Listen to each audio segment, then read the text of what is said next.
आ रही है, बहुत स्लो आ रही है। Yes sir. ठीक है, ठीक है, मैं थोड़ा सा लाउड बोलने की कोशिश कर रहा हूँ। अभी ठीक है? अभी ठीक आ रही है? सर पता है मेरा फोन है ना कान पे लगाना पड़ रहा है, सामने कैसे रखे, आवाज ही कम आ रही। मैं थोड़ा सा देखता हूँ, शायद ईयरफोन से आप लोग को ज्यादा आवाज आ जाए। ठीक है,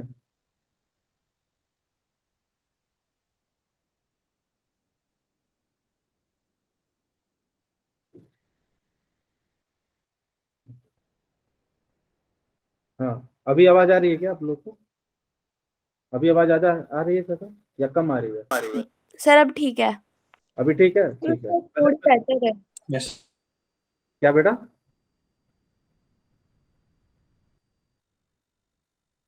रिकॉर्डिंग चल रहा है कि नहीं? हाँ, रिकॉर्डिंग चल रहा है, ठीक है।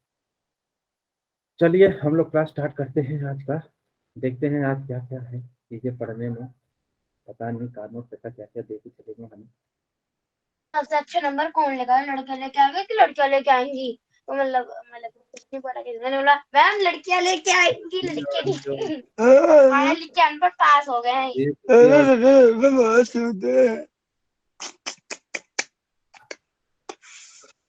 बोला बोला वो कहा तेरे सुमित, आपकी ऑडियो है ये, अशोक मौसी का फोन आ रहा है। तो ऑडियो ऑफ कर लीजिए, माइक्रो अपना ऑडियो ऑफ कर लीजिए। ठीक, यस सर। आप लोग को स्क्रीन दिख रही है मेरी? Yes sir. Yes sir. चलिए, ये थर्मोडायनामिक्स हम लोग का आखिरी लेक्चर होगा मोस्ट प्रोबेबली। अच्छा, आप लोगों को सर ने एडियाबेटिक प्रोसेस, आइसोथर्मल प्रोसेस वगैरह सही से बताया होगा, Yes, और sir. उसमें कैसे वर्क डन निकालते हैं ये भी बताया होगा, ठीक है? अच्छा चलो ठीक है। तो पिछली क्लास में हम लोग हीट इंजन वगैरह के बारे में पढ़ रहे थे। सेकेंड लॉ ऑफ थर्मोडायनामिक्स पढ़ा था हमने। हमें देखा था कि हाँ, फर्स्ट लॉ ऑफ थर्मोडायनामिक्स क्या बता रहा है कि कंजर्वेशन ऑफ एनर्जी के बारे में बता रहा है, लेकिन वो फर्स्ट लॉ ऑफ थर्मोडायनामिक्स हमें ये नहीं बताता है कि कौन सी प्रोसेस वाकई में आगे होगी नहीं होगी, रिवर्सिबल हो पाएगी नहीं हो पाएगी। सिर्फ और सिर्फ कंजर्वेशन ऑफ एनर्जी के बारे में बोल के चला जाता है। तो इसीलिए second law of thermo second law of thermodynamics क्या करता है, वो एक्ट करता है ट्रैफिक पुलिस। वो बताता है फर्स्ट लॉ ऑफ थर्मोडायनामिक्स को कि तुम इधर जा सकते हो लेकिन इधर नहीं जा सकते हो, इधर से वो प्रोसेस होगा स्पॉन्टेनियस, इधर से प्रोसेस नहीं। ठीक है, तो हमने सेकेंड लॉ ऑफ थर्मोडायनामिक्स में क्या देखा था, दो स्टेटमेंट अच्छे से पढ़े थे, नेचुरल लॉ था ये तो। और पहला बात सबसे मेन पॉइंट ये था कि all work can be converted into heat but all heat can not be converted into work. ठीक है, और हमने फिर हीट इंजन की एफिशिएंसी निकाली थी। क्या थी वो हीट एफिशिएंसी का फॉर्मूला? कोई बताएगा? Eta is equal to 1 minus Q2 by Q1 था। Q2 by Q1। ठीक है, अगर इसी 100 एफिशिएंसी से को हमें मल्टीप्लाई। परसेंटेज में निकालनी होती है तो क्या करते हैं, 100 से मल्टीप्लाई कर देंगे बस इस चीज को। ठीक है, इसी को हम 100 से मल्टीप्लाई। Yes, sir. हाँ ठीक है, हमने ये सब बातें हमने पिछली क्लास में कर ली थी, ठीक है। अच्छा, दो चीजें हैं, स्पेसिफिक हीट कैपेसिटी हम काफी अच्छे से पढ़ चुके हैं, थर्मल प्रॉपर्टीज में देख चुके हैं, केटीजी में भी हम लोग पढ़ चुके हैं। यहाँ पे ना बस मैं आपको थोड़ी सी चीज बताना चाहता हूँ, वो ये है कि हमें पता है कि जो स्पेसिफिक हीट कैपेसिटी है क्या कहती है कि जो अमाउंट ऑफ एनर्जी है, अमाउंट ऑफ हीट है, अब अगर 1 ग्राम को जो देते हैं इसलिए ताकि 1 डिग्री सेल्सियस से टेम्परेचर बढ़ जाए, उसे स्पेसिफिक हीट कैपेसिटी बोलते हैं। और उसका फॉर्मूला आता है Q अपॉन में M डेल्टा टी। इतनी बातें हमें पता है, कहना क्यों रहा है आज? हाँ, इतनी बातें पता है। हम दो प्रोसेस के लिए हीट कैपेसिटी को समझने की कोशिश करते हैं। पहला प्रोसेस तो हम आइसोथर्मल प्रोसेस देखेंगे, ठीक है, और दूसरा प्रोसेस होगा वो adiabatic process. Adiabatic process isothermal में क्या होता है, टेम्परेचर कांस्टेंट है यानी कि चेंज इन Temperature. जी, वेरी गुड। ठीक है, अगर मैं डेल्टा टी जीरो है, चेंज इन टेम्परेचर जीरो है, अगर ये जीरो है तो क्या पूरा टर्म इनफाइनाइट को टेंड करेगा, यानी कि जो हीट कैपेसिटी है वो इनफाइनाइट की तरफ जा रही है ना, यानी कि डेल्टा टी जीरो है तो। ठीक है, अगर मैं एडियाबैटिक प्रोसेस की बात करूं तो क्या होता है, डेल्टा क्यू जीरो होता है।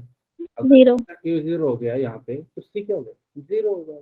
ठीक, यानी कि जो हीट कैपेसिटी है उसका रेंज जीरो से इनफाइनाइट तक, और इनफाइनाइट तक जाने का मतलब क्या है, अंदर जो सिस्टम है उसके अंदर कोई भी टेम्परेचर चेंज नहीं है। ठीक है, इसी चीज को मैं अगले स्लाइड में आगे आने वाले पॉइंट में तरीके से समझाऊंगा कि ये इनफाइनाइट हीट कैपेसिटी का क्या मतलब है। ठीक है, अभी बस इतना याद रखना, delta T equal to T, अंदर सिस्टम में कोई टेम्परेचर चेंज नहीं होगा। ठीक है, ठीक है, हम कार्नोट इंजन पे आते हैं। ठीक है, कार्नोट इंजन कार्नोट में बहुत पहले देखी थी, बहुत ही पहले 1824 में।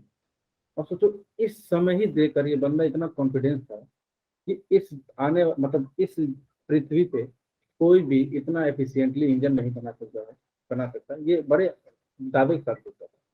क्या बोलता था कि इसने जो इंजन बनाई है उसकी एफिशिएंसी जो है वो 100%, 100% एफिशिएंसी, 100% एफिशिएंसी। ठीक है, दूसरी बात क्या है इसकी, ये जो इंजन है वो एक रिवर्सिबल,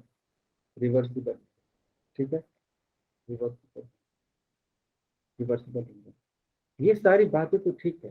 कार्नोट ने कहा कि मैं इस धरती की सबसे मोस्ट एफिशिएंट इंजन बनाऊंगा। उसने 100% एफिशिएंट इंजन बना के तो दे दिया, लेकिन ये जो इंजन था ना एक हाइपोथेटिकल इंजन था, एक इमेजिनरी इंजन था। ठीक है, तो भैया ठीक है, अब इमेजिनरी इंजन बनाया हो तो ठीक है, क्या ही। तो कहा कि देखते हैं भाई इन्होंने इमेजिनरी इंजन बनाने के लिए भी क्या क्या चीजें की। उन्होंने क्या किया कि ठीक वैसा ही एक सिस्टम दिया। ठीक है, जिसमें एक सोर्स था, उस सोर्स का टेम्परेचर T1 था, एक इंजन था, सिंक था और T2। ठीक है, टेम्परेचर T2। उन्होंने क्या कहा कि अगर मैं सोर्स से हीट दूंगा इंजन को तो वो इंजन क्या करेगा, Q1 हीट दिया, कुछ वर्क करेगा, फिर बचा हुआ हीट क्या होगा, सिंक में चला जाएगा। ठीक है, तो इन्होंने कार्नोट इंजन ने अपनी इंजन का एफिशिएंसी बताया, वो था 1 - T2/T1। ठीक है, क्या था, 1 - T2/T। इन्होंने कहा कि अगर कोई आगे चल के ऐसा कोई इंजन बनाए जो मेरे इंजन की एफिशिएंसी मैच कर सके, तो उसके जो टेम्परेचर रेंज है वो भी T1 और T2 के ही रेंज में होना चाहिए। अगर जरा भी इस रेंज से थोड़ा सा भी कम होगा तो उसका जो एफिशिएंसी है वो कम हो जाएगा। ठीक है, उसकी एफिशिएंसी क्या होगी, मेरे कार्नोट इंजन से कम होगी।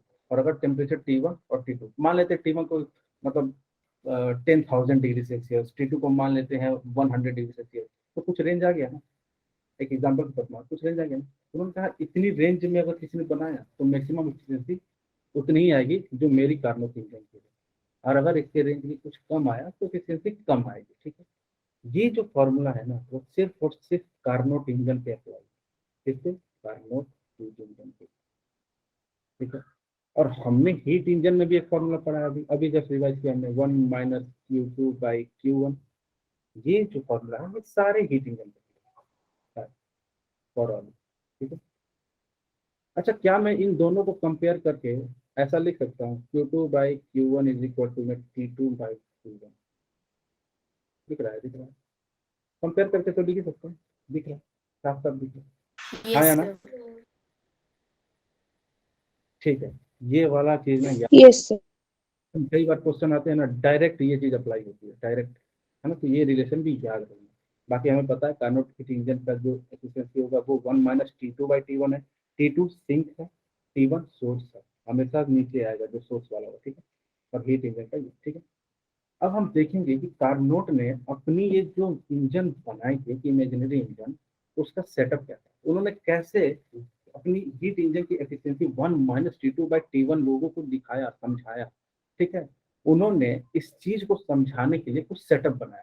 क्या किया, कुछ सेटअप बनाया उन्होंने, इक्विपमेंट लिए। क्या क्या लिए, पहला तो उन्होंने एक सिलेंडर लिया, इसमें एक पिस्टन है। ठीक है, वो जो सिलेंडर है उसकी साइड वॉल और जो पिस्टन है उसकी वॉल, तीनों को परफेक्टली इंसुलेटिंग रखा। इंसुलेटिंग क्यों, ताकि हीट ट्रांसफर ना हो, हीट का कोई लॉस नहीं, परफेक्टली इंसुलेटिंग रखा। ठीक है, लेकिन जो नीचे की बाउंड्री है ना इस सिलेंडर की, वो परफेक्टली कंडक्टिंग है, मतलब यहाँ से हीट जा सकती है, आ सकती है, लेकिन ये बाउंड्री से नहीं। ठीक है, इन्होंने ये जो पिस्टन है उसको भी फ्रिक्शनलेस रखा। क्यों, तरफ अगर ये हो गई फ्रिक्शन कमाल। है, क्या हुआ, सर आवाज कम होगी वापस से। अभी ठीक है, यस सर ठीक है। मैंने हाँ, इन्होंने जो ये फ्रिक्शन लिया है वो फ्रिक्शनलेस लिया, ये जो पिस्टन लिया क्यों लिया है? अगर ये ऊपर या नीचे हुआ तो साइड वॉल से फ्रिक्शन होगा तो हीट लॉस होगा। ये नहीं चाहते सिस्टम से कोई एनर्जी जाए या किसी तरह से आए, तो इन्होंने ये पिस्टन को फ्रिक्शनलेस दे दिया। ये एक सेटअप हुआ इनका। दूसरा क्या किया, इन्होंने सोर्स लिया, सिंक लिया और स्टैंड लिया। ठीक है, सोर्स को जो बाउंड्री था ना, उन्होंने उसको परफेक्टली कंडक्टिंग रखा। ठीक है, परफेक्टली कंडक्टिंग हीट का आदान प्रदान एकदम मस्त तरीके से होगा, परफेक्टली कंडक्टिंग। लेकिन उसकी स्पेसिफिक हीट कैपेसिटी क्या बोली? Infinite heat capacity. याद है इनफाइनाइट हीट कैपेसिटी कब आई थी? डेल्टा टी जीरो, अंदर का टेम्परेचर में बदलाव ना हो। कहने का मतलब ये है कि अगर मैं इस सोर्स से हीट निकाल लूं, मैंने इस सोर्स से हीट निकाला तो टेम्परेचर में चेंज नहीं आ रहा। क्यों? इनफाइनाइट हीट कैपेसिटी है, अनंत हीट है इसके पास। तो इनफाइनाइट हीट कैपेसिटी का बेसिक फीलिंग ये है कि जितना भी हीट निकालो बहुत हीट है, दे सकता है, टेम्परेचर में फॉल नहीं आएगा। ठीक है, वैसा ही उन्होंने एक सिंक भी लिया। सिंक का क्या है? ठीक, परफेक्टली कंडक्टिंग है और हीट कैपेसिटी इनफाइनाइट है। ठीक है, 3 सेटअप तो दिख गया। चौथा चीज इन्होंने लिया स्टैंड। इस स्टैंड को इन्होंने परफेक्टली इंसुलेटिंग लिया। ठीक है, इन सेटअप से उन्होंने कुछ स्टेप फॉलो किए और उन स्टेप को उन्होंने समझाया। क्या थे स्टेप? सबसे पहला स्टेप, ठीक है, सबसे पहला स्टेप ये था कि उन्होंने एक छोटे छोटे डीएम मास के ब्लॉक लिए। ठीक है, और पहला सेटअप उन्होंने क्या किया, उन्होंने वो जो पिस्टन था, जो सिलेंडर था, उसको सोर्स 1 पे रखा, सोर्स पे जिसका टेम्परेचर T1 है, परफेक्टली कंडक्टिंग है। ठीक है, अगर उन्होंने इस सिलेंडर को सोर्स पे रखा जिसकी वॉल कंडक्टिंग है और सिलेंडर की भी नीचे की वॉल परफेक्टली कंडक्टिंग है, साइड की बस इंसुलेटिंग है। ठीक है, अब क्या हुआ, उन्होंने डीएम ब्लॉक मतलब छोटे छोटे ब्लॉक को स्लोली इस पिस्टन पे रखना शुरू किया। स्लोली इस पिस्टन पे नहीं, इस पिस्टन से हटाना शुरू किया। क्या किया? स्लोली रिमूव करें। ठीक है, क्या किया?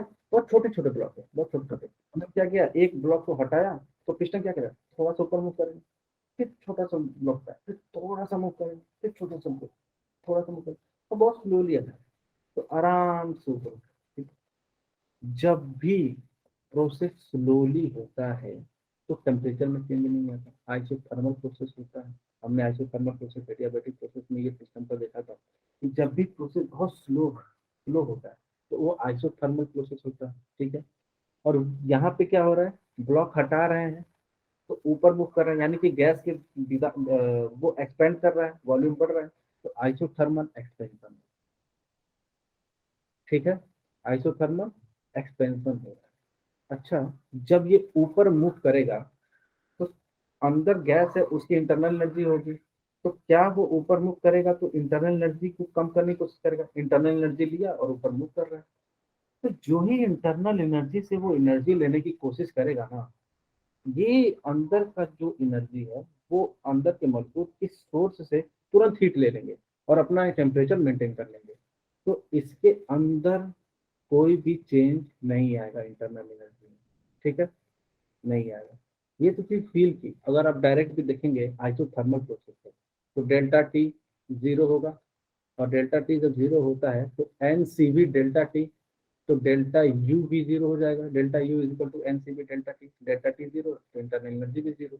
और हमें यहाँ से सिस्टम से भी फील आ रहा है, एक्सपेंड किया, एनर्जी लेने की कोशिश कर रहा है, पर एनर्जी लेगा क्या, लेते ही ये भी नीचे से एनर्जी ले लेगा, अपना मेंटेन कर।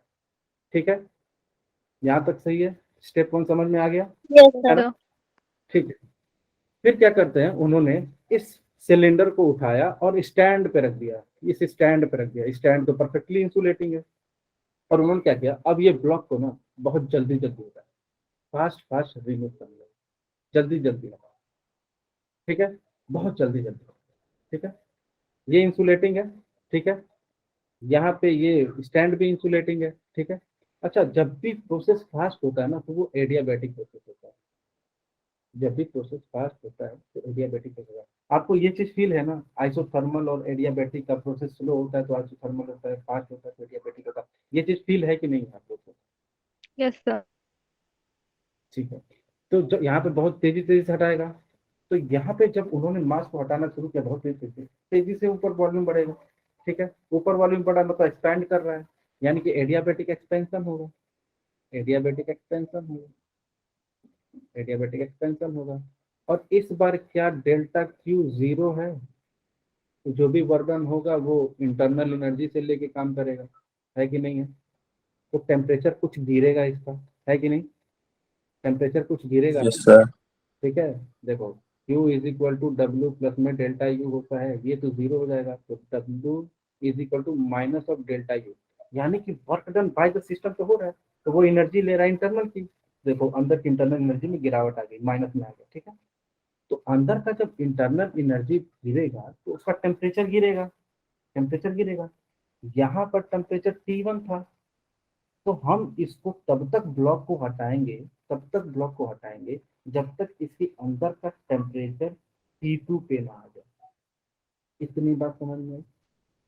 जब इसका टेम्परेचर T2 पे आ जाता है तो वो स्टेप 3 पे आ जाता है, ठीक है। वो स्टेप 3 में क्या करते हैं, यहाँ पे स्टेप 3 आ जाता है, ठीक है। स्टेप 3 आता है, पिस्टन को उन्होंने उठाया, अब सिंक पे रख दिया। सिंक क्या है, ये सिंक टेम्परेचर T2 है, ठीक है। और हमने पिस्टन का भी टेम्परेचर T2 पे लाके रख दिया, दोनों का टेम्परेचर T2, ठीक है। अब हमने इस वाले स्टेप में ब्लॉक को रखना शुरू किया, वो भी कैसे, स्लोली स्लोली। जब प्रोसेस स्लोली होगा तो आइसोथर्मल होगा, आइसोथर्मल होगा, ठीक है। आइसोथर्मल ऊपर से स्लोली स्लोली रख रहे हैं तो कंप्रेस करेगा गैस को, यानी कि कंप्रेशन होगा, यहाँ पे कंप्रेशन होगा। इतनी बात समझ में आई? ठीक है, यहाँ तक के तीनों स्टेप में समझ में आया अभी तक, हाँ या ना। Yes sir. और टेम्परेचर में Yes, कोई sir. चेंज होगा ही नहीं क्योंकि आइसोथर्मल है, ठीक है। अच्छा जरा मैं बताते बताते एक चीज स्किप हो गया, ठीक है।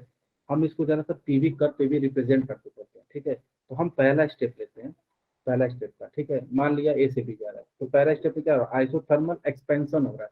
तो आइसोथर्मल का हमें पीवी कर्व में पता है कि बड़ा प्यारा सा ऐसा ग्राफ बनता है। मान लिया ये ए से बी जा रहा है, और क्या है ये, आइसोथर्मल एक्सपेंशन, आइसोथर्मल एक्सपेंशन,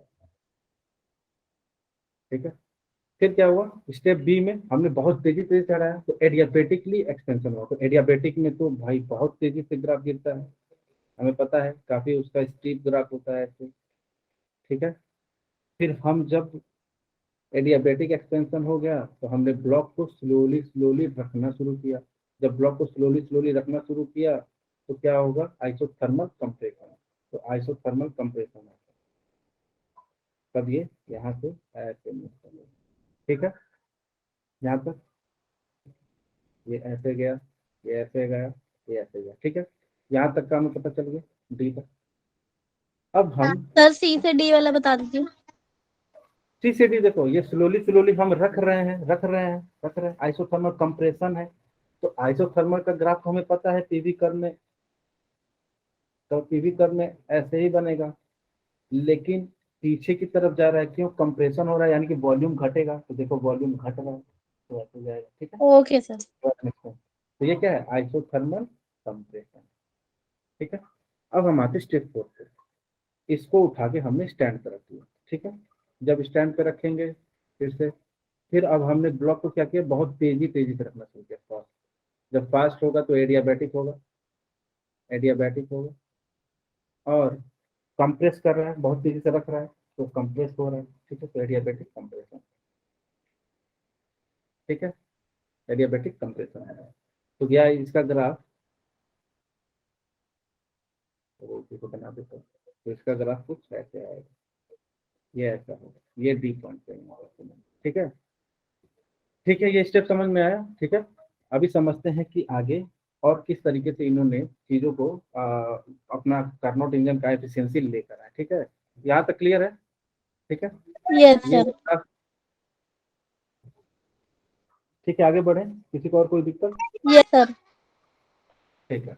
अच्छा जब हम ए से बी गए, अब आराम से देखते हैं, ए से बी गए, ए से बी, क्या ये आइसोथर्मल प्रोसेस है, और ये आइसोथर्मल एक्सपेंशन है।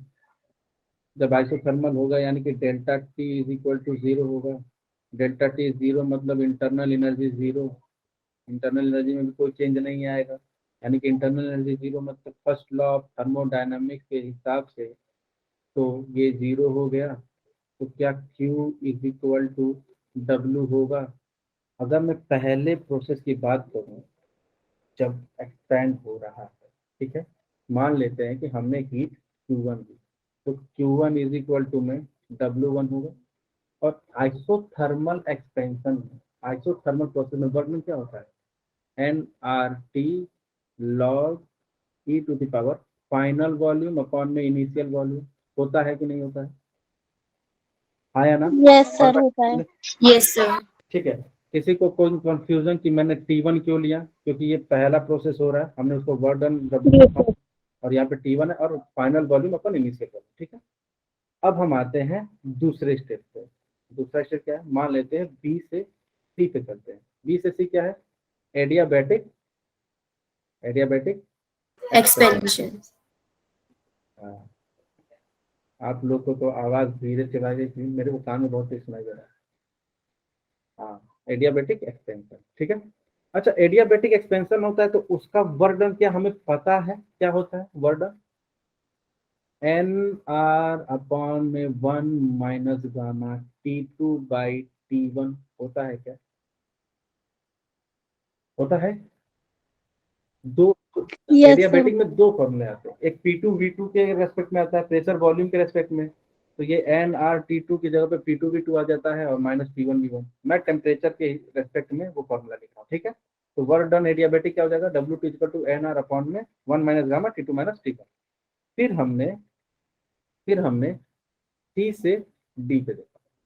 C से D पे क्या हो रहा है? आइसोथर्मल कंप्रेशन हो रहा है, आइसोथर्मल कंप्रेशन हो रहा है, आइसोथर्मल कंप्रेशन हो रहा है। उसमें मान लेते हैं वर्क डन 3 है, तो क्या हो जाएगा? nRT2 log e की पावर V4 बाई V3। दिखाता हूँ कैसे।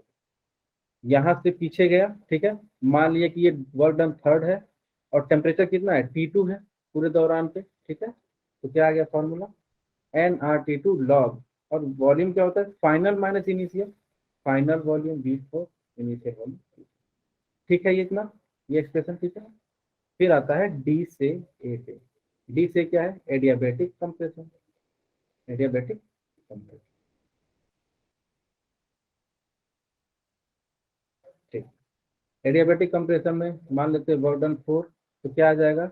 nR अपॉन में 1 माइनस गामा, क्या हो जाएगा? Final minus initial temperature. Final temperature क्या है? T1, इनिशियल टेम्परेचर क्या है? T2। तो T1 माइनस T2। आया ना? सही है यहाँ तक? समझ में आया? यस। Yes sir. अच्छा, जरा ध्यान से अगर एक चीज देखें, वर्क डन 2 जो है T1 माइनस T4 होगा ना? यहाँ देखें जरा क्या होगा। कितना है ए पॉइंट पे टेम्परेचर? T1 है। T1। तो ए से बी जब जा रहा है तो आइसोथर्मल प्रोसेस है। आइसोथर्मल प्रोसेस में क्या टेम्परेचर गिरेगा या बढ़ेगा? नहीं होगा, सेम रहेगा। तो T1 रहा टेम्परेचर। बी से सी में एडियाबैटिक एक्सपेंशन होगा तो टेम्परेचर तो वेरी करेगा, हीट भले ना आ रहा है।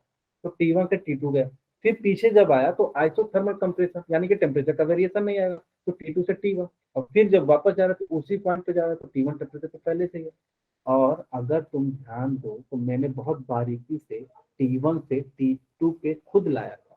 मैंने कहा मैं तब तक हटा रहा हूँ जब तक ये T2 ना आ जाए, इसलिए परेशान हूँ।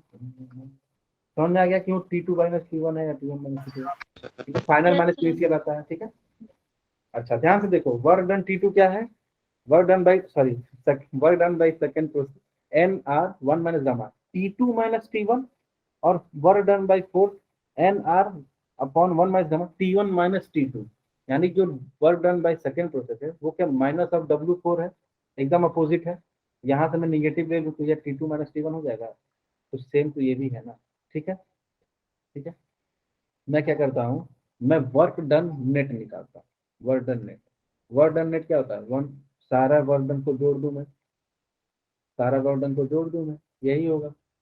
अगर मैं W2 के जगह पे W4 लिख दूं या ऐसा, कोई दिक्कत है? अभी हमने पीछे देखा, देखा ना, W2 जो है माइनस ऑफ W4 है, तो यहाँ लिख दिया तो ये कट जाएगा। क्या बचेगा? वर्क डन नेट W1 में W3। ठीक है, तो डब्लू नेट को W1 कितना है nRT1 log e to the e V2 by V1 plus W3 कितना है nRT2 log e final mind by initial. ठीक है, ठीक है, इतना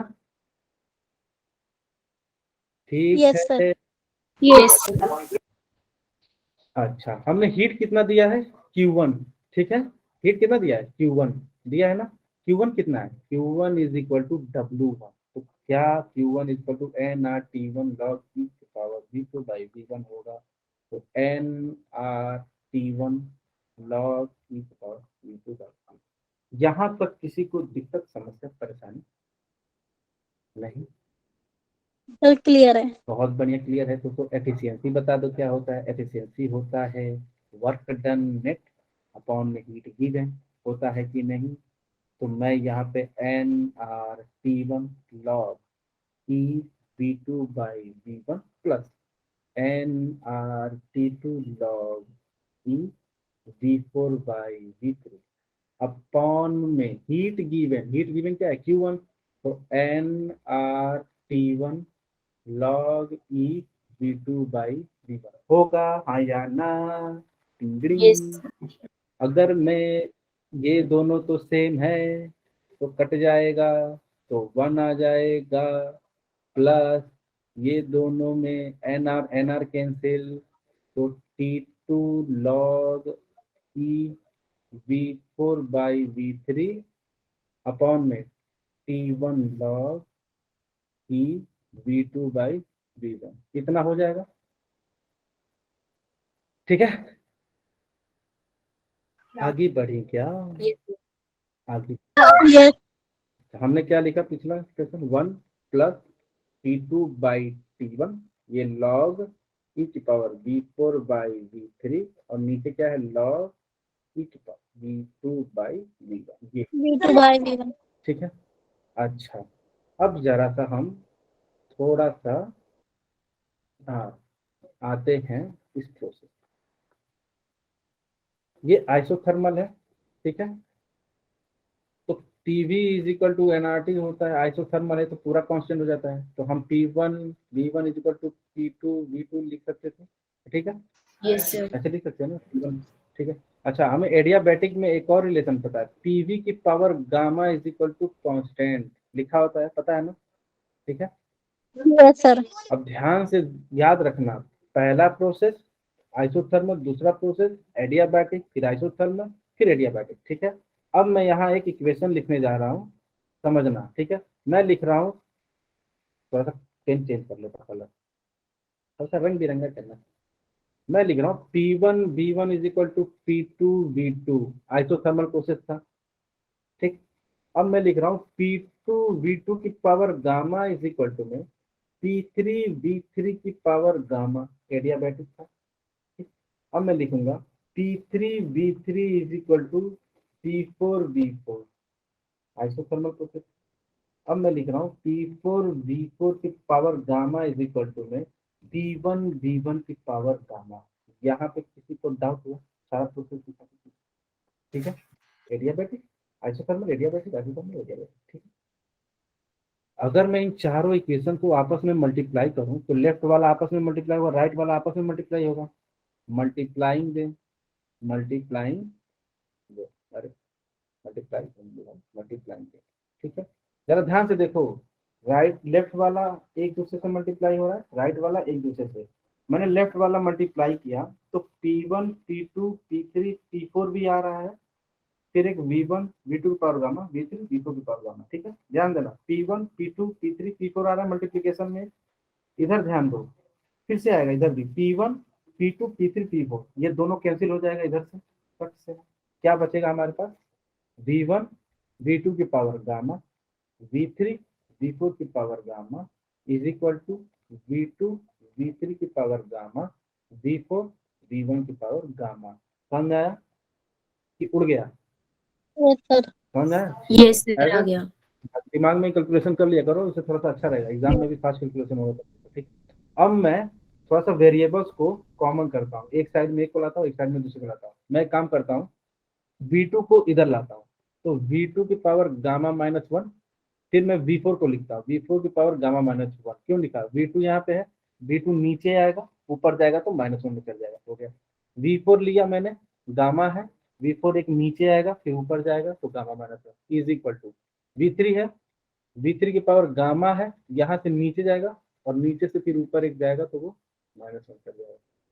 फिर क्या बचा? V1 की पावर गामा और फिर नीचे जाएगा, फिर उसको ऊपर लिखेंगे तो हम लोग -1। ठीक है, सबके पावर सेम है, कैंसिल आउट हो जाएगा।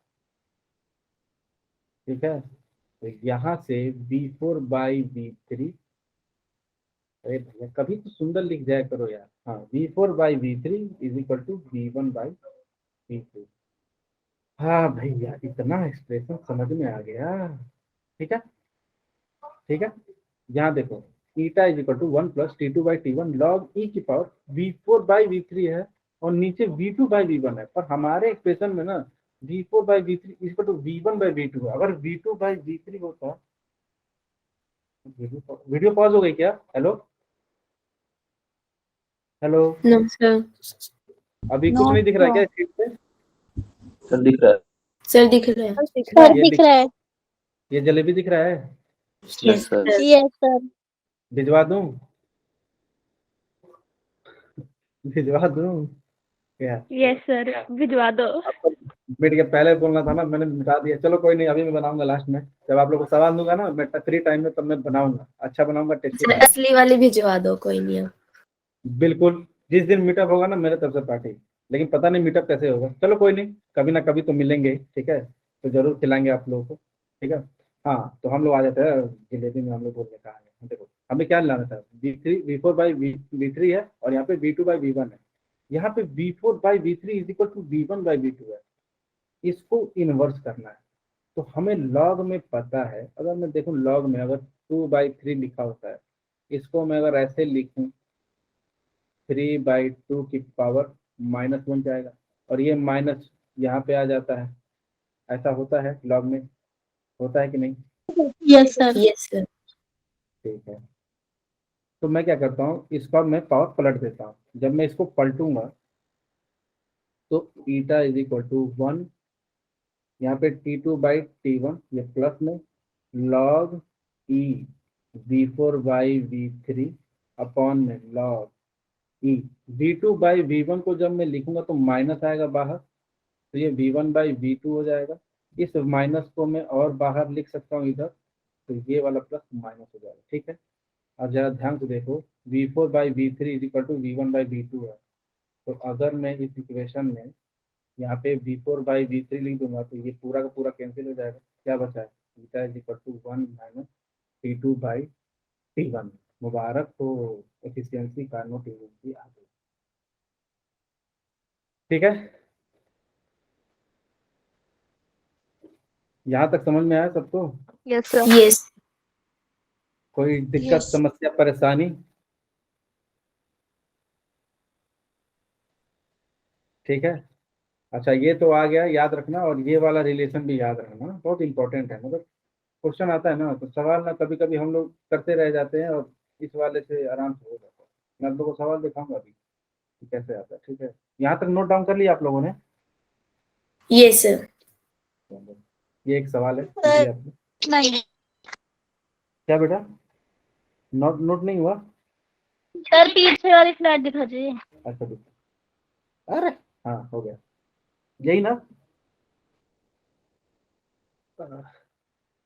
इससे पीछे वाली सर। इससे पीछे भी कितना पीछे जाएंगे भाई? ये वाली क्या, कैसा लग रहा है ना ये पैटर्न? हो गया सर। ये सवाल करो, कितना टाइम हो रहा है अभी? टाइम टाइम टाइम टाइम हो रहा है 40 बज रहे। हाँ, 6:40 हो रहा है। 2 मिनट दे दूं मैगी बनाने के लिए? चलो जल्दी से मैगी, चलो यार 1 मिनट ज्यादा दे देता हूँ, थोड़ा सा अच्छे से पका लेना, खाने में मजा आए। ठीक है, चलो सबको ट्राई करेगा भैया।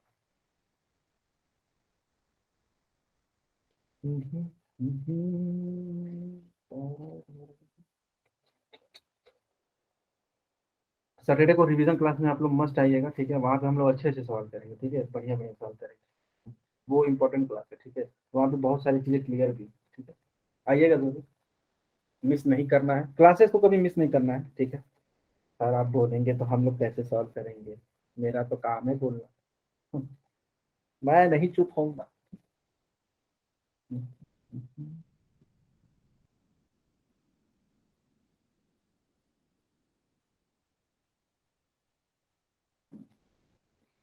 कोई मैसेज नहीं कर रहा, सोना पड़ा हुआ है पूरा वो चैट।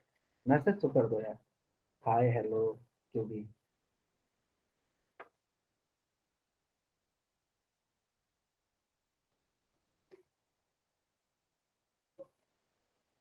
जरा मैं जल ले लेता।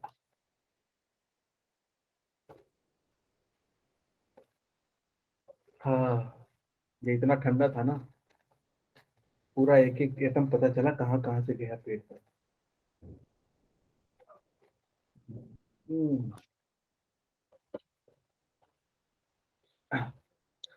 अच्छा, मैं फिर से एक बार पूछ रहा हूँ, अगर आप लोग को आइसोथर्मल में वो स्लो प्रोसेस करते हैं तो क्यों आइसोथर्मल होता है, फास्ट प्रोसेस करते हैं तो क्यों एडियाबैटिक होता है, इस चीज का आप लोग को फील है ना? हाँ या ना? क्योंकि वो फील होगा तभी ये वाला कार्नोट इंजन का जो स्टेप बाय स्टेप समझाया वो समझ में आएगा। वो फील नहीं होगा ना तो फिर नहीं समझ में आता। यस सर, चलो ठीक है। ऐसे ही रिप्लाई कर दिया करो यार, चैट में दिख ही नहीं रहा है कुछ लिखा हुआ, सुना सुना पड़ा हुआ है। Yes sir, yes sir, yes sir. और क्या आप लोग का कोई इंतजार करता है कभी कहीं? नहीं ना। तो मैं आप लोग का इंतजार करता हूँ, 10 मिनट पहले से बैठा रहता हूँ, तो इंतजार करता हूँ, सोचता हूँ मैसेज वैसेज दिखा मेरे लिए भी। Umar yes sir, okay. देखो अच्छा लग रहा है, 3 मैसेज अभी आ गए। कितना हो गया? अरे 43 हो गया भैया। मैगी पकी नहीं क्या अभी तक? करने चले हैं कि नहीं? क्या और समय चाहिए आपको? मसाला पका नहीं? समझ में आ कि क्या करना है इसमें? आइए चलिए हम शुरू करते हैं अपना काम। ए, अच्छा ठीक है, किसी ने बोला ए। और किसी का आंसर? कुमारी ऋषिका, ओके बेटा, देखते हैं ए आंसर है कि क्या है। और किसी का कुछ आया? नहीं सर, हमारा ध्यान तो अभी तक जिलेबी पे ही टिका है। हम तब से जिलेबी के बारे में सोच रहे हैं। चलो आ जाओ, सॉल्यूशन देखते हैं। आइए आइए आइए, ताजा ताजा गर्म गर्म दाल। टी सोर्स की बात कर रहा है, यानी कि T1 की बात कर रहा है। कितना है? 227 डिग्री सेल्सियस। ए कोमल का भी ये आ रहा है, ओके ओके ठीक है। ठीक है, टी सोर्स दे रखा है 220 से। सर अभी सोच रहा मैं भी क्या, तब तो सुबह हो जाएगी फिर। अरे यार तुम लोग भटकाओ मत यार, सवाल पे आ जाओ जल्दी से। हाँ, टी सोर्स है 227 डिग्री सेल्सियस। जब भी डिग्री सेल्सियस में होगा तो केल्विन में कन्वर्ट करेंगे तो कितना हो जाएगा ये? 500 केल्विन, 273, 226, ठीक है। और सिंक क्या टेम्परेचर क्या होता है? T2 हम मानते हैं 127 है, यानी कि 400 केल्विन हो जाएगा, ठीक है। यहाँ दे रखा है heat absorb from the source. Source से हीट एब्जॉर्ब किया, यानी कि Q1 है ये। क्या है? Q1 है। कितना दिया है? 10⁴ जूल। 3 होता तो 1000, 4 है तो 10,000 जूल है, ठीक है। अच्छा क्या पूछ रहा है? वर्क डन पूछ रहा है, वर्क डन। अच्छा वर्क डन क्या होता है? Q1 minus Q2। हमें क्या जरूरत है? Q2 की जरूरत है। क्या मैंने आप लोग को बोला था कुछ ऐसा? क्या मैंने कुछ यस सर। बोला था? तो क्या मैं डाटा तो देखूँ ना। T2 4, ठीक है। तो T2/T1 = Q2/Q1। तो 400/500 में Q2 को तो हमें पता करना है। Q1 जो है 10⁴ है। ये कट जाएगा, ये कट जाएगा। Q2 जो होगा वो 4/5 इंटू में 100 इंटू 10⁻² लिख देता हूँ। 5 से ये मल्टीप्लाई होगा 20 बार में, ये हो जाएगा 80 इंटू में 10⁻²। This is equal to 8000 joule. हमें निकालना है वर्क डन, ये होता है Q1 माइनस Q2।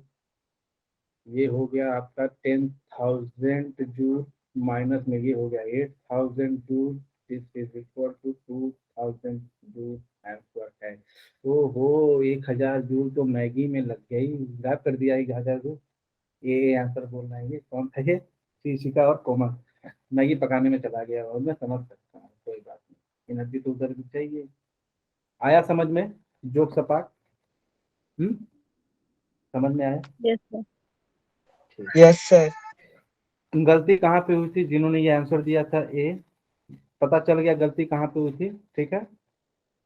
क्वेश्चन के ना टर्म को यस समझना सर। बहुत जरूरी है। हाँ देखो किस इनडायरेक्ट बोल, सोर्स बोल रहा था, हमें पता होना चाहिए कि T1 की बात कर रहा है, सिंक बोल रहा है, पता होना चाहिए T2 बात कर रहा है, बोला हीट सर एब्जॉर्ब। Q2 की वैल्यू गलत निकल गई।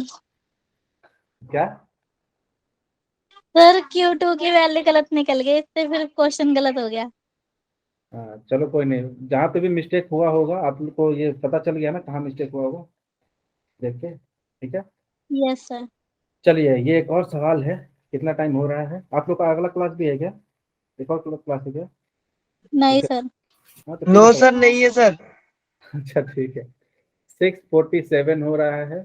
चलिए 6:51 कर दे रहा हूँ। 2 बार मैगी पका लीजिए, 2 मैगी बना लीजिए आप। चलिए। और इस बार हीट कोई नहीं खाएगा, एनर्जी कोई खाएगा नहीं, सब नहीं होना चाहिए। आपको अपने अपने सिलेंडर से मैगी बनाना। चलिए जल्दी सॉल्व करो, जल्दी क्या, 4 मिनट है, सॉल्व करो। हाँ। ना, ना, ना, ना। Not even careful. It's same temperature.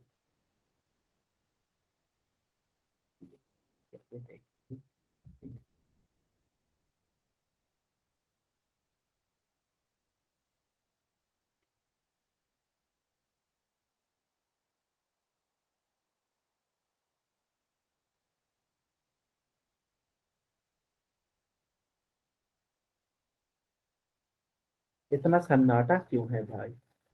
Maggi खामोशी से बन रही क्या? आज जलेबी की बात हुई है, मैगी की बात हुई है, कल हम समोसे फिर पकौड़े सब चीज की बात करेंगे धीरे धीरे। क्या सर, पिज्जा भी कभी खिला सर दो। क्वेश्चन करने दो।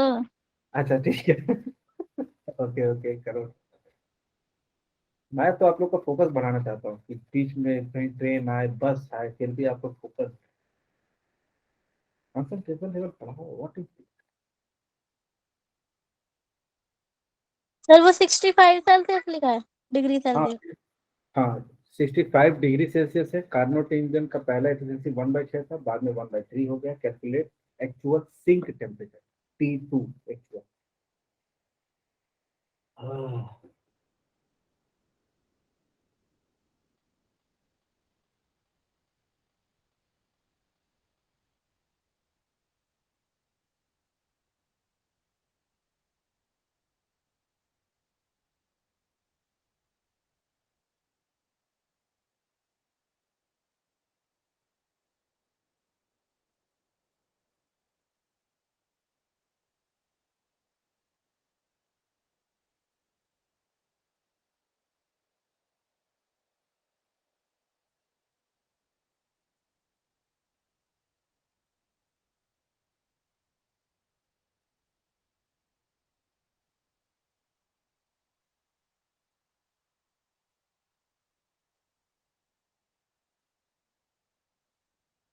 एक मैगी बन चुकी है, दूसरी मैगी चल रही है।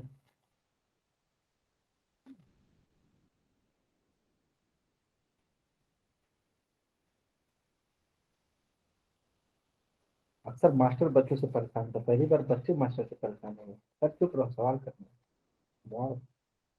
What is this?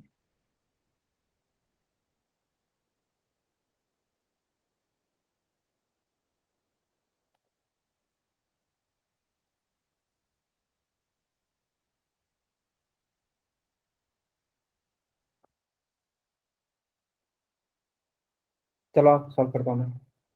हो रहा है कि नहीं? मैं सॉल्व कर दूं कि आप लोग कर रहे हैं?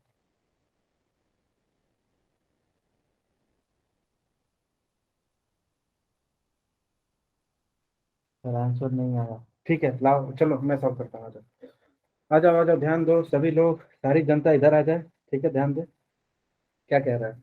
कार्नोट इंजन की पहली एफिशिएंसी मान लेते हैं 1/6 कह रहा है, ठीक है। और फिर क्या कह रहा है, सिंक का टेम्परेचर बाद में कम होता है।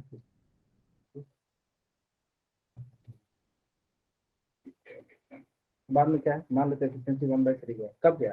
जब सिंक का टेम्परेचर हमने कुछ कम किया। अच्छा, मैं मानता हूँ पहले 1/T1 T2/T1, ठीक है, इज इक्वल टू 1/3। यहाँ पे क्या हुआ, 1 माइनस T2/T1, लेकिन जो T2 है वो इस बार घटा दिया। टेम्परेचर भी माइनस हो रहा है 65। हाँ, तो इस बार ये घट जाएगा, तो क्या हो जाएगा 1/3। क्या ये इक्वेशन समझ में आई? ठीक है। यस सर, अच्छा, इतना हो गया। जरा ध्यान से देखो, अगर मैं 6 को इधर ले जाऊं, ठीक है, और 3 को भी इधर लेते जाऊं, ठीक है, यहीं से कर दूं कि चलो स्टेप बाय करता हूँ वरना उड़ जाएगा। 6 1 minus T2/T1 is equal to में 1, ठीक है, और इधर क्या आ जाएगा 3 1 minus T2 minus 55 degree Celsius upon sir में 48 आ रहा है। क्या आ रहा है 48। अच्छा, चेक कर लो। ठीक है, बहुत क्लोज है, ठीक है, थोड़ा सा कोई दिक्कत नहीं, हम चेक करके देखते हैं। अच्छा, ये भी 1 के बराबर है, ये भी 1 के बराबर है, दोनों को इक्वेट कर देता हूँ मैं। 6 1 minus T2/T1 is equal to में 3 1 माइनस T2 और ये प्लस 55 अपॉन में T1, ब्रैकेट में रहने देते हैं, नहीं ब्रैकेट में रहने देता हूँ, नहीं तो कैलकुलेशन गड़बड़ हो जाएगा हम लोग का, ठीक है, ऐसे, ठीक है, क्या ऐसे ठीक है, ये 3 से कटेगा 2 बार में, तो 2 माइनस 2 T2/T1 is equal to 1 minus T2/T1 plus में 55/T1। क्या यहाँ तक सही है? यहाँ तक सही है। अच्छा, अगर मैं यहाँ पे 2 कॉमन ले लूँ तो ये इधर आ जाएगा। अच्छा, ये इधर आएगा, 1 इधर आ जाएगा, तो 2 माइनस 1 1 हो जाएगा, ठीक है, और माइनस में 2T2/T1 है, और ये इधर आएगा तो प्लस हो जाएगा, तो T2/T1 हो जाएगा। यहाँ तक सही है, दिख रहा है? ये कैलकुलेशन दिखा कैसे है? ये 2 है, 1 को इधर लाया, यस सर। 1 हो गया, 1 हो गया, माइनस 2T2/T1 है, माइनस ये इधर ले आया तो प्लस में आएगा, तो देखा जाए, ठीक है, इसको हमने इधर भेजा। T1 माइनस T2 अपॉन में T1 is equal to 65 degree Celsius upon में T1, ये तो कट जाएगा, तो हमारे पास क्या आ गया T1 minus T2 is equal to में 55 डिग्री सेल्सियस, ठीक है। हाँ, तो इतना तक समझ में आया, ठीक है। हमें क्या निकालना है, हमें तो भाई T2 का प्रॉपर पता करना है। हमें पता है एफिशिएंसी क्या होता है, 1 माइनस T2/T1, ठीक है। हम किसी भी इक्वेशन में पुट करके देख लेते हैं इसको। पहले मैं इसको T1 माइनस T2/T1 लिख लेता हूँ। अब मैं किसी भी इक्वेशन पुट कर देता हूँ, 1/6 T1 minus T2/T1। T1 minus T2 कितना है,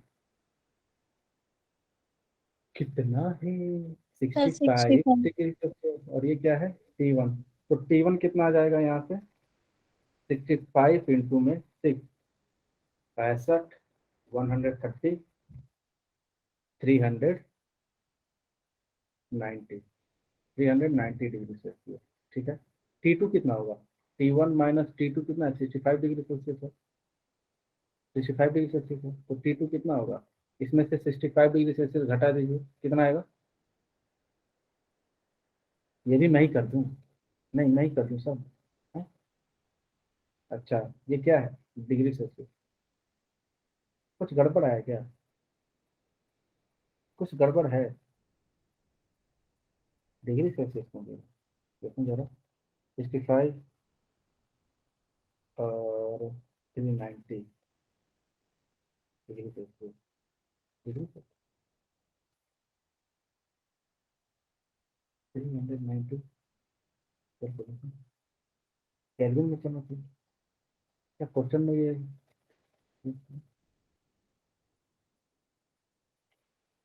55 डिग्री सेल्सियस पे चल रहा है, ठीक है।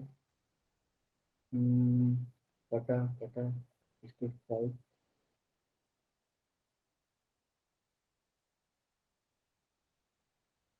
T2 माइनस 55, ठीक है। यहाँ पे फिर यहाँ पे T2 माइनस 55, 55, 65, ठीक है। अच्छा केल्विन में कर जाता क्या है? अच्छा T1 माइनस, अच्छा चेंज इन टेम्परेचर है ना, तो डिग्री सेल्सियस में होता है, केल्विन में क्या ही कर सकता है। ठीक है, समझाता हूँ क्या है, सुनो। ये क्या है, T1 माइनस T2 है, ठीक है। अब आप केल्विन को मान लो 273 डिग्री सेल्सियस है, ठीक है। अब मान लेता हूँ कोई टेम्परेचर है कैसे भी टी, वो डिग्री सेल्सियस में 1 डिग्री सेल्सियस में। अगर मैं केल्विन को 5 डिग्री सेल्सियस से बढ़ाऊँ तो कितना होगा, 278 हो जाएगा। समझा रहा हूँ कि क्यों केल्विन और यहाँ पे सेंटीग्रेड सेम है। यहाँ पे 5 से टेम्परेचर बढ़ाया तो 278 हो जाएगा, और यहाँ से 5 से बढ़ाऊंगा तो क्या हो जाएगा, 6 डिग्री। दोनों को माइनस करूंगा तो 5 का डिफरेंस आ रहा है, दोनों को माइनस करूंगा 5 का। इसलिए जब टेम्परेचर डिफरेंस की बात कर रहा हूँ ना, तो केल्विन और डिग्री सेल्सियस लगभग सेम है, तो ये केल्विन में है, ठीक है। मेरी को भैया इतना डिग्री सेल्सियस मिट जा भाई। हाँ, ये आ गया T2, ठीक है। तो कितना आ जाएगा इसका डिग्री सेल्सियस में, T2 जो होगा 325 माइनस 273, माइनस करना। अभी मैं समझाता हूँ क्या हुआ है, ठीक है। अभी मैं समझाता हूँ, 5 माइनस 3 2 और कितना, यानी कि 5 52 डिग्री सेल्सियस है। देखो बताता हूँ क्या है, ये आंसर है, ठीक है। हाँ, क्या दिक्कत हो गया, डिग्री सेल्सियस दे रखा है लेकिन क्या है, ये रिड्यूस हुआ है। जब आप टेम्परेचर को मान लेते हैं 300 डिग्री सेल्सियस पे, 300 डिग्री सेल्सियस पे अगर 50 डिग्री कम करेंगे तो क्या होगा, 250, मतलब 50 ही कम हुआ। अगर उसी टेम्परेचर को केल्विन में भी कन्वर्ट करके आप 50 कम करेंगे ना, तो उतना ही केल्विन घटेगा, 50 ही केल्विन घटेगा, क्योंकि दोनों का जो डिफरेंस है ना, वो बढ़ने का और कम होने का 1 है। जैसे ये चीज समझो, 1 डिग्री सेल्सियस बढ़ाऊंगा तो 1 केल्विन ही बढ़ेगा, है कि नहीं। तो 65 डिग्री सेल्सियस डिक्रीज किया, मतलब 65 केल्विन ही डिक्रीज किया, इसीलिए, ठीक है। हाँ है ना, ठीक है। यस यस अच्छा चलो, मेरी अगली क्लास है, ठीक है। ज़्यादा नंबर किसी है, मेरे को अगली क्लास में एंटर करना है, तो भी होगा भैया। चलो आप लोग ध्यान रखें, ठीक है। सर। चलो ओके ओके, चलो बाय बाय, गुड नाइट सभी को। Thank you sir.